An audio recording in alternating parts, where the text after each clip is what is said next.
დავიწყე აქტიურად მუშაობა და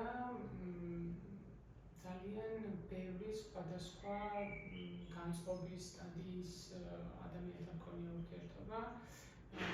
Ცუცუს კიბოს პაციენტებთან მუშაობის დროს და არა მხოლოდ ცუცუს კიბოს, როდესაც საუბარი არის ონკოლოგიურ დაავადებაზე, ძალიან მნიშვნელოვანია ოჯახის წევრების გვერდში დგომა, მხარდაჭერა, ოჯახის წევრებთან მუშაობა. ონკოლოგიურ პაციენტებთან მუშაობ 2012 წლიდან და მათ შორის ძალიან ბევრი პაციენტი ყოლია ცუცუს კიბოთი დაავადებული ქალბატონები. ძალიან მნიშვნელოვანი არის პაციენტებისათვის დიაგნოსტირების პირველ ეტაპზე ფსიქოლოგიური მხარდაჭერა, იმიტომ რომ ეს არის ახალი დიაგნოზი, ეს არის დიაგნოზი, რომელიც ჯერჯერობით ისევ სტიგმატიზირებული არის და ასოცირებული არის სიცოცხლის საფრთხესთან, ამიტომ ძალიან რთულად იღებენ ადამიანები ონკოლოგიურ დიაგნოზს და მათ შორის ცუცუს კიბოს. როგორც მოგახსენეთ, მუშაობ აქტიურად უკვე ძალიან დიდი ხანია, პრაქტიკულად უკვე 13 წელია და მათ შორის ცუცუს კიბოთი დაავადებულ ქალბატონებთან.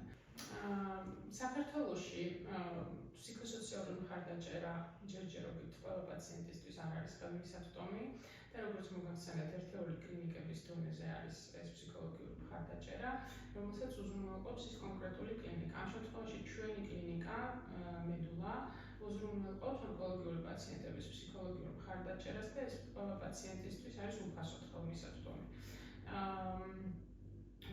და სასურველია, რომ ყველა კლინიკაში პაციენტს ჰქონდეს მსგავსი სერვისის მიღების საშუალება, უფასოდ, იმიტომ რომ თვითონ ონკოლოგია საკმაოდ დიდ ხარჯებთან არის დაკავშირებული, მიუხედავად იმისა, რომ სახელმწიფო ძალიან დიდ ნაწილს მკურნალობისას პაციენტების აფინანსებს, დამატებით კიდევ ბევრი რაღაცების გადახდა უწევს ხოლმე პაციენტს ონკოლოგიაში. ასე რომ, როდესაც მივახცევთ იმ შედეგს, რომ ყველა კლინიკაში პაციენტს შეიძლება ერთნაირად თანაბარი ფსიქოლოგიური დახმარების მიღება, ეს იქნება ჩვენი პროგრამა მაქსიმუმი და იმედია, რომ არც თუ ისე შორეულ წარსულში იქნება ეს ყველაფერი. დიდი მადლობა.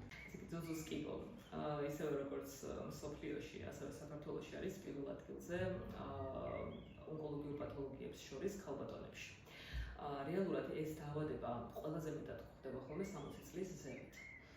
თუმცა ეს იმას არ ნიშნავს, რომ გვხვდებით ხოლმე უფრო ახალგაზრდებში. ეს ბოლო პერიოდში წამოვიდა ტენდენცია, რომ უფრო ახალგაზრდებში 40 წლამდეც კი ხშირად სამწუხაროდ გვხვდება ხოლმე ეს აუტისებიანი დაავადება. რეალურად ამის გამო მოწოდებული არის და არაერთი კლინიკური კვლევა არის ჩატარებული ამასთან დაკავშირებით, რომ საერთაშორისო აუტისებიანი სიმსივნისთვის სკრინინგი დაიწყოს 40 წლის ასაკიდან.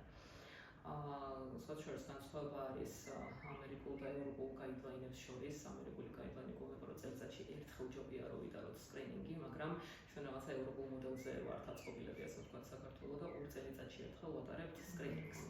სკრინინგი იწყება 40 წლის ასაკიდან, მოიცავს ექიმის მიერ ფიზიკალურ გასინჯვას და სპეციფიკური კითხვების შევსებას, რომლის საშუალებითაც ვნახულობთ, ასე ვთქვათ, აქვს თუ არა პაციენტს რაიმე გენეტიკური წინასწარ-განწყობა თუნდაც, ან მანამდე ხომ არ ქონია ანამნეზში ცუცუს რაიმე პათოლოგია. ექიმთან კონსულტაციის მერე გადამისამართებენ რადიოლოგიურ გამოკვლევებზე, მამოგრაფიაზე და საჭიროების შემთხვევაში ტარდება ასევე ულტრაბგერითი გამოკვლევა. ეხლა რატომ შეიძლება გქონდეს რამე ტიპის შეთანხმება ამ სკრინინგის თვალსაზრისით? სამწუხაროდ საქართველოში გვაქვს პრობლემა ცნობიერებასთან დაკავშირებით. ძალიან ხშირად მიმიღებენ თვითონ პაციენტები 40 წლიდან, ვისაც არ ჰქონდა ინფორმაცია სკრინინგთან დაკავშირებით და ძალიან შემთხვევით გაიგო და შემოვიდნენ კლინიკაში.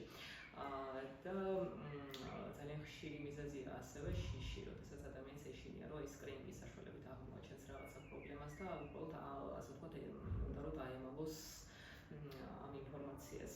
უნდა გახსოვდეს მნიშვნელოვანი რამ, რომ სარძევი ჯირკვლის აუტისებიანი სიმსივნე ადრეულ სტადიაზე არის სრულიად უსიმპტომო და ამიტომაც ყველა ქალს 40 წლიდან, რაც არ უნდა უსიმპტომო იყოს და არაფერი არ აწუხებდეს, აუცილებლად მოუწოდებთ, რომ მიმართოს კლინიკას, სადაც ჩაუტარდება სკრინინგით გათვალისწინებული პროცედურები.